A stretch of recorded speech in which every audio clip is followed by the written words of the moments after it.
In this lecture, we will understand how to code an encoder-decoder transformer using multi-head attention. First, we need to import the Torch library and the necessary neural network functional modules. Once that's done, we can start coding our encoder-decoder class. We have already learned about 3 types of attention: self-attention, mask self-attention, and encoder-decoder attention. In this session, we will focus on encoder-decoder attention.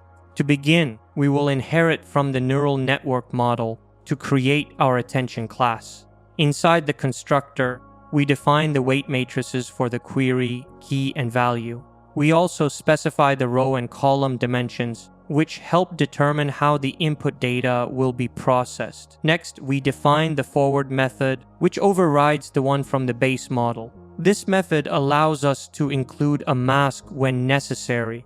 To compute the attention, we start by multiplying the input encoding for the query with its weight matrix, giving us the query representation. Similarly, we compute the key and value representations. After that, we multiply the query with the transpose of the key and divide the result by the square root of the key's dimension. This step helps stabilize the gradient and maintain numerical balance. If a mask is provided, it ensures that specific positions in the input sequence are ignored during attention calculation. In such cases, we apply a scaling factor and fill masked positions with very low values so they don't affect the final output. After applying the mask, we compute the attention scores using the softmax function along the appropriate dimension. These scores represent how much focus the model gives to different parts of the sequence. Finally, we multiply the attention scores with the value matrix to produce the final attention output.